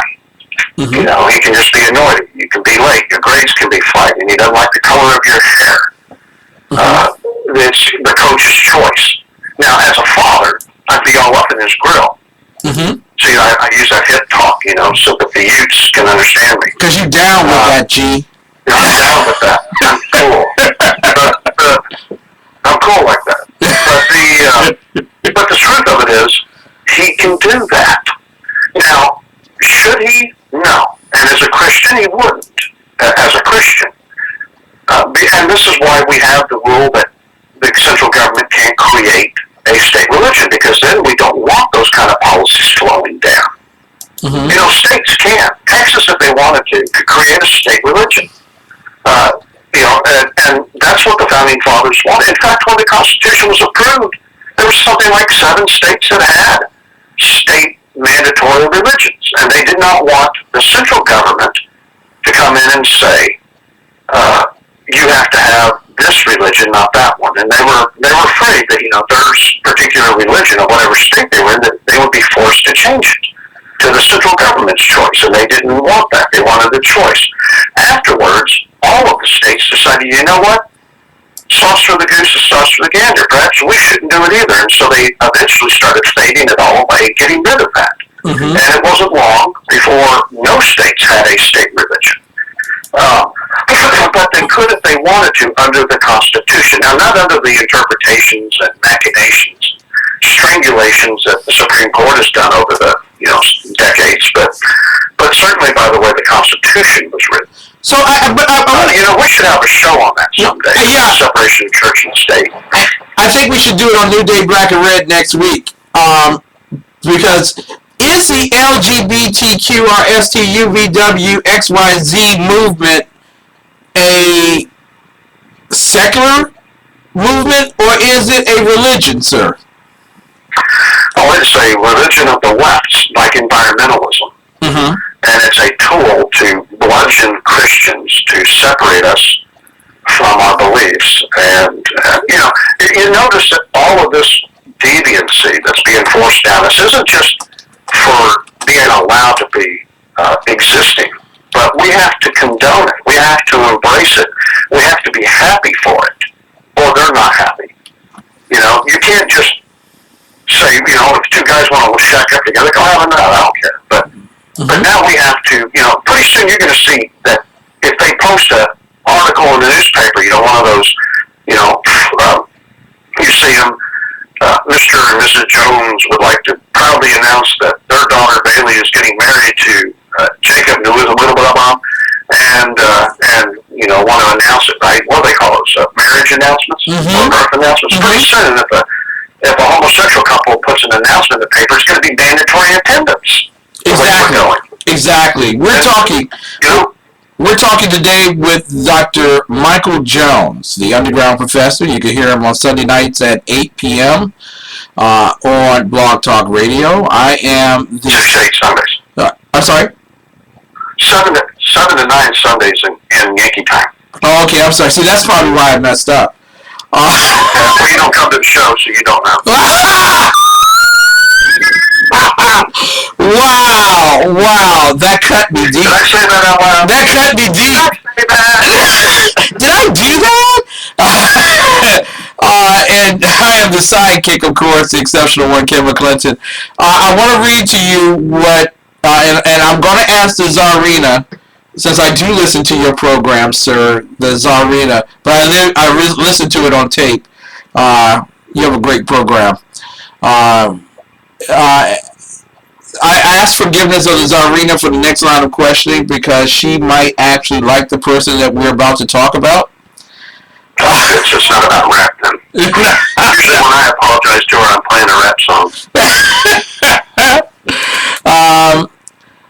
Jorge Ramos of Fusion asked Republican presidential candidate Ben Carson if he believes transgender people should be able to use any public restrooms they choose. Carson stated, "How about we have a transgender bathroom?" That was actually a sincere proposal. He says, this is his quote, "Sure, absolutely.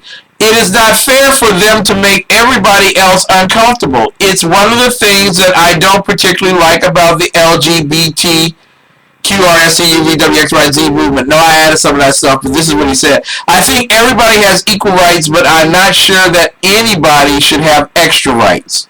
So what's wrong with that? What's wrong with a person running for a constitutionally federated republic office of the presidency telling us that we should have a separate bathroom marked transgendered? Well, I've read the Constitution, as you know, and nowhere in it does it even say that you have a right to separate bathrooms for the males and females.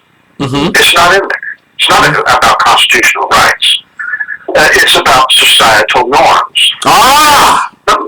But let me push this one step further. When you go to build, let's say you wanted to create a restaurant, like Infusion. Well, you have to comply with all these rules about putting ramps in for the handicap in case some stray cripple wants to come in and eat. And so, if there's a cripple living in the state, you have to put it in at your expense. The government comes in with, and I'm crippled, you know that, I'm handicapped. Yes, you are. So, mentally as well as physically. Yeah, but you play it well on television. Sure. And, I wear it well. The concept there is we can force other people to modify their private property in order to accommodate our ailments, afflictions, or desires. And so, if you want to put in a restaurant, you have to have 2 bathrooms already, at least. Mm-hmm. One for males and one for females. All right? And now, I'm against that, except for the fact that, I don't like using men's restrooms. They stink. For some reason, we men cannot aim correctly. I think it comes from having short. Whoa! But hey! No, I'm not pointing fingers at you. I get that. It's hard to aim. But stinky. The women always have paper towels and their places are clean. They smell better. Just like women in general do. But now you can force this restaurant to make a male and a female restaurant. If Ben Carson is saying what he's saying, then you have to extrapolate from that. That if we come up and we say, you know what, let the LGBT or the transgenders have their own bathroom, well, all of a sudden, all of these restaurants have got to create a 3rd bathroom to be in compliance with code. And all these, anything new being built certainly will have to do a transgendered bathroom. And then there'll have to be about 30,000 pages of regulations, codes, and understandings of what it is that you have to do. And perhaps we have to build bigger toilets and crap for transgender because they're mostly men using it. And then what happens if we're transgender but they're going female to male? Maybe the transgendered male to females aren't comfortable with the transgendered female to males. And so now we'll have to have 4 bathrooms. And then what do we do for the pre-op and the post-op? So maybe we need about 28 different bathrooms in every public building so that we can cover every known disassociation of what we need to do is we need to stop and pray for these people and say they have a sickness and they need help. If you were born male, then it doesn't matter what you do on this earth. You will never be anything but a male. You can butcher yourself. You can carve yourself up. You can have surgeries and spend thousands and thousands of dollars. You're still a man, no matter what. And so there you go. The way God made you, that's how you use the bathroom. That's what you do. I don't want a transgendered in the male bathroom. You know what? You're a sicko. Go somewhere else. I don't want anything to do with you. I'm afraid of you. I think you might have germs, or something because I don't care. I don't want you anywhere near me, especially if, like, I take my children into the bathroom. How many times you go to the bathroom, there's a little man and his dad with him. And they're going potty in the urinals, and then some dude in drag comes still over and goes potty next to him. And now you've got to explain. Exactly. Why's that chick got a beard? It's not my responsibility, and I shouldn't have to have my children done with it. If you want these weirdo things, go lock yourself away in your house and do it. But do not affect the public and force me to spend money to comply with your deviance. This is a deviance, and it requires medical help, not surgery. It doesn't require government funding. It doesn't require you to take my taxes from me to give to somebody else so they can have a surgical operation in the military or in the prison system. It requires us to heal them, to send them to psychological counseling, and that's it. So I want to ask this question for you because the etymology for the term comfort means to strengthen. So if I were to replace the word comfort with strengthened, what he is saying in terms of this is that not having the bathrooms weakens the transgendered movement, and that our job as taxpayers and as Christians and as citizens of this particular nation is to strengthen the LGBTQ, RSTUV, WXYZ movement. And anything that doesn't strengthen it is unconstitutional. Now, how backwards is that if you're going to be running as a conservative? I don't know that he means that. I haven't seen this particular case, but, if you go to Ben Carson every day sits down evidently and answers Facebook messages. Mm-hmm. And on the Twitter feed, I saw something pop up today. Two things I found interesting. Someone Twittered me that Rush Limbaugh now uses the word "ute." I must be listening to my show. He's listening to you.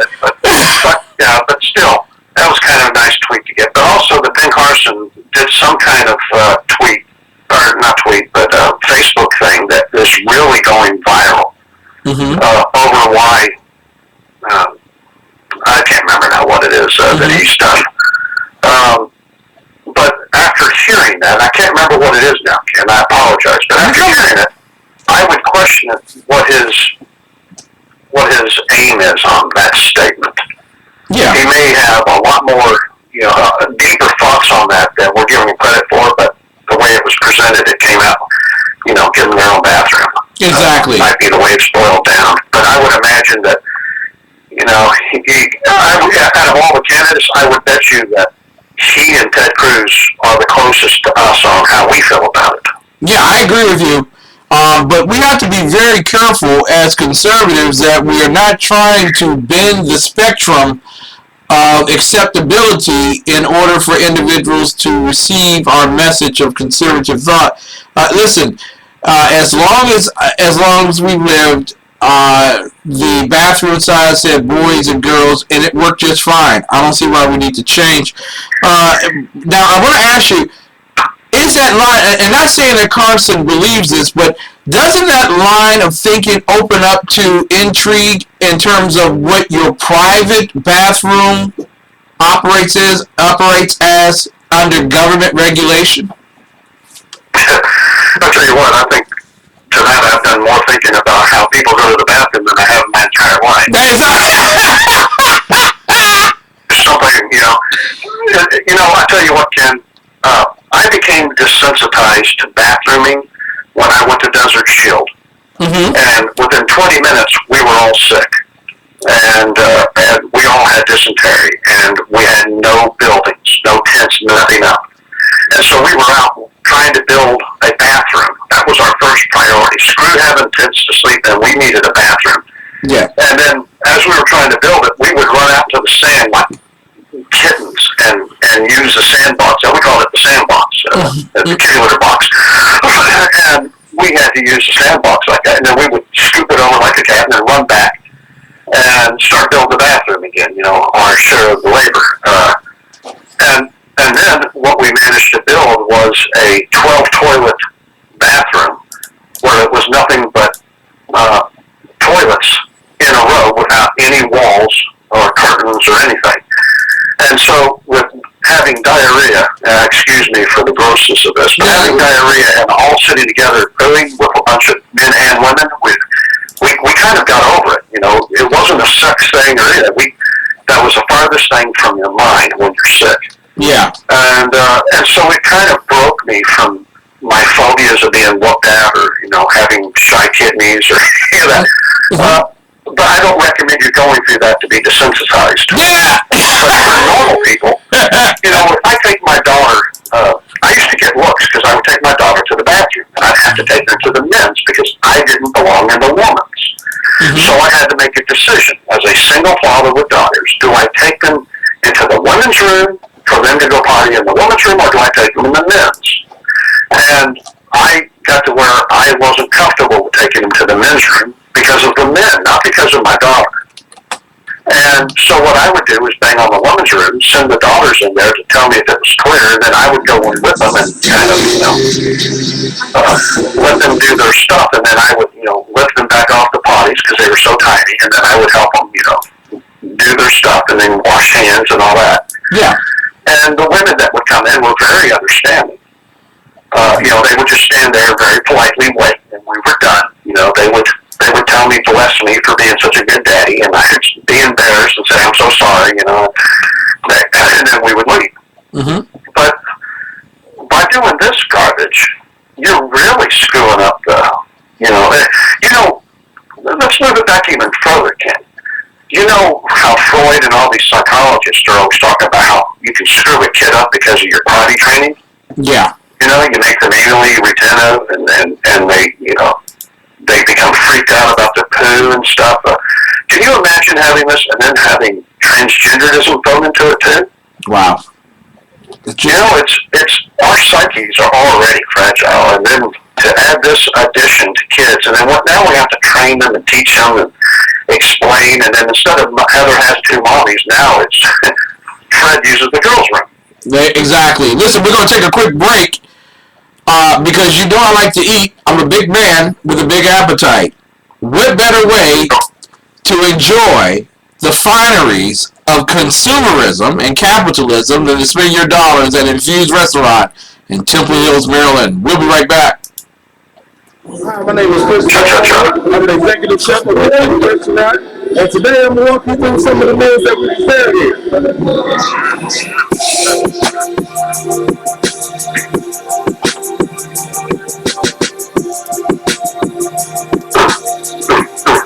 Gonna eat it infusion.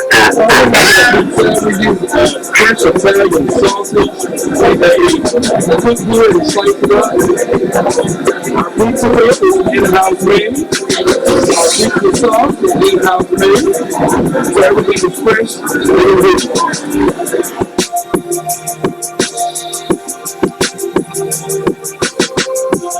This is our Thai curry chicken. The sauce is made with coconut milk and a Thai red curry. It is juicy chicken thighs as well as some mixed vegetables, served with jasmine rice and pita bread.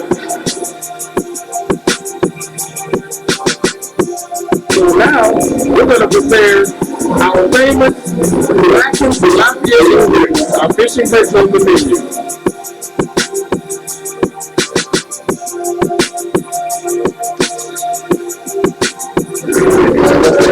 So our meal will be complete.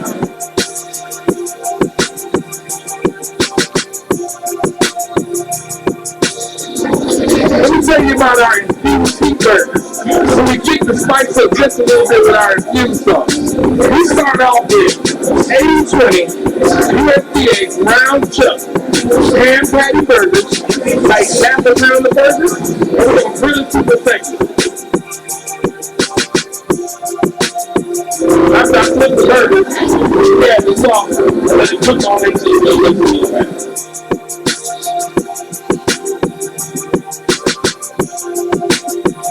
We're going to add a little bit of pepper jack cheese to this burger. Spice it up a bit.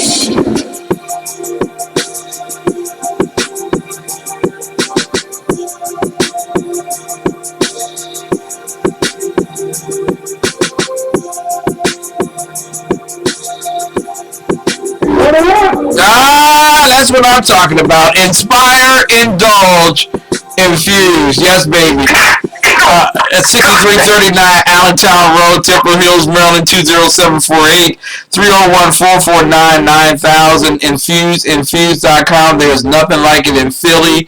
There's nothing like it in Dover. There's nothing like it in Hoboken. There's nothing like it in Jersey. Infused Restaurant.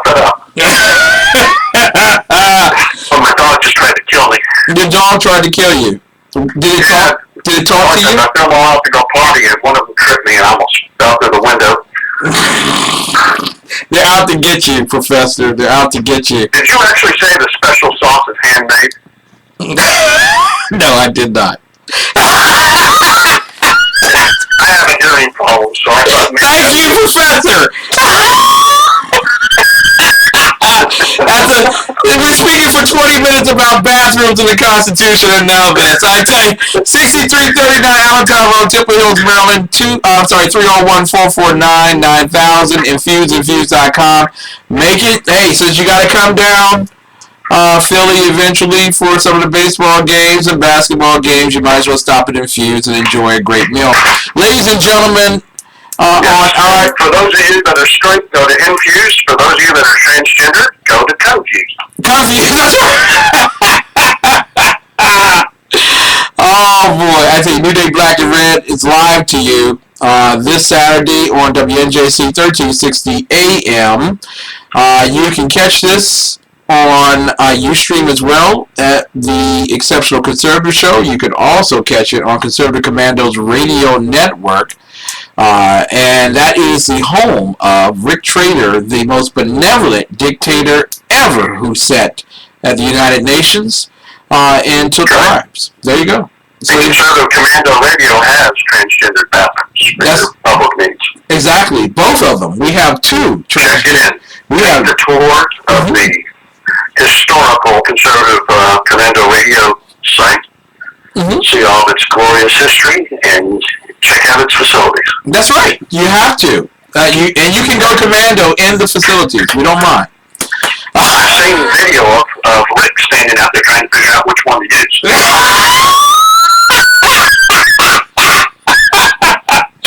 Oh, I got something to show you when I get home.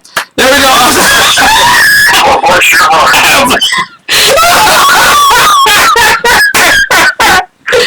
Oh, the king of constitutional conservative talk and the king of 9 p.m., the Exceptional Conservative Show of urban conservative talk. Glad to be here with you. I'm his sidekick.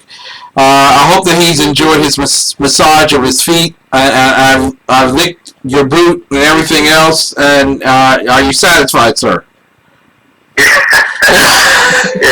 it will do. Next week on New Day, Black and Red, and we want to thank everybody for tuning in to WNJC 1360 as we're coming towards the close. There's just so much that we can talk about.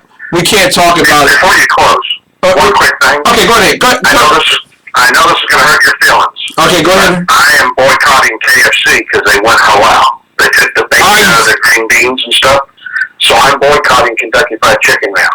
Oh, if you went to the Infused restaurant here in Temple Hills, Maryland, you could get a bacon pancake. A bacon. You know, it would have been great if, say, I came up there to visit you and you did something like that. But wow. Well, you can come up. I will take you to Infused. This time I will. I wanted to treat you real good since the last time I almost bit off your hand. Because you're doing all that chicken and waffle place. What are you talking about?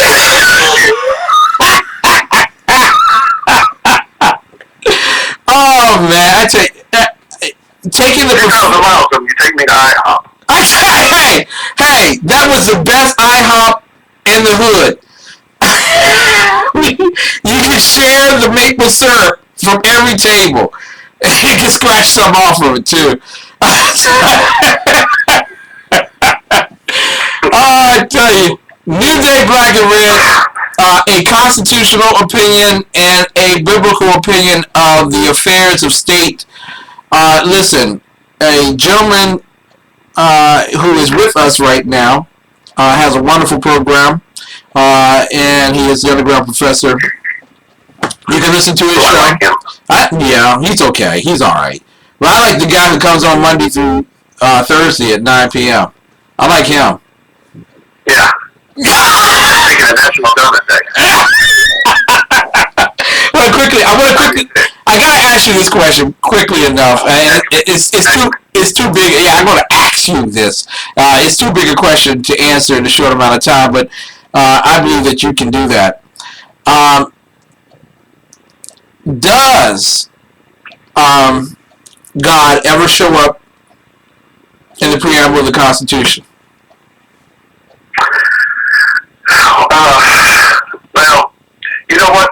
Let's save that for a more detailed talk on next Saturday's show. But yeah, God is throughout the Constitution, even in places where you don't see Him mentioned. You know, He's mentioned a number of times in the organic documents. There's 4 organic documents to the United States.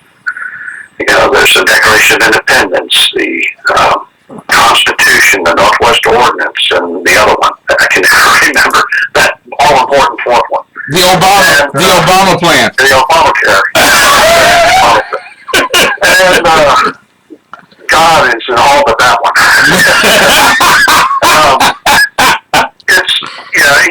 It's throughout, and the founding fathers, when they wrote these documents, they were very careful to make sure that the reader would know that we owed God a debt of gratitude and service. And this is why I say that we have a responsibility to vote. We have a responsibility to participate in the political system, not to separate ourselves from it because we're religious. And for our pastors and preachers and fathers, whatever else you want to call them, they have a responsibility too. And so do the rabbis. They have a responsibility to their parishes, their members, to keep us involved in the political system. They should not be up there saying, vote for Ted Cruz or vote for Ben Carson. Yeah. Or vote for Obama. That's not what they should be doing. But they should be up there saying, you should pray and you should look and see who is Christ-centered and who do you believe is actually, going to further God's will. Because are we not as a church, no matter what church you belong to, if you're a Christian, is not part of it to go out and evangelize, to spread the word of Jesus. So you're not, as a Christian, supposed to tell others and share with them the gospel. You certainly are. By behavior, action, or word. And so how can you exclude yourselves from the political community? Exactly. Next week, separation of church and state on New Day Black and Red. For my great host, the underground professor, Dr. Michael Jones, I'm yours truly, the exceptional one, Ken McClinton, and we're glad that you tuned in. Stay tuned on the Conservative Commandos Radio Network for more of the best in conservative talk. We're out. Better to be free than die a coward. Amen. Thank you, Professor. Yes, sir. My pleasure.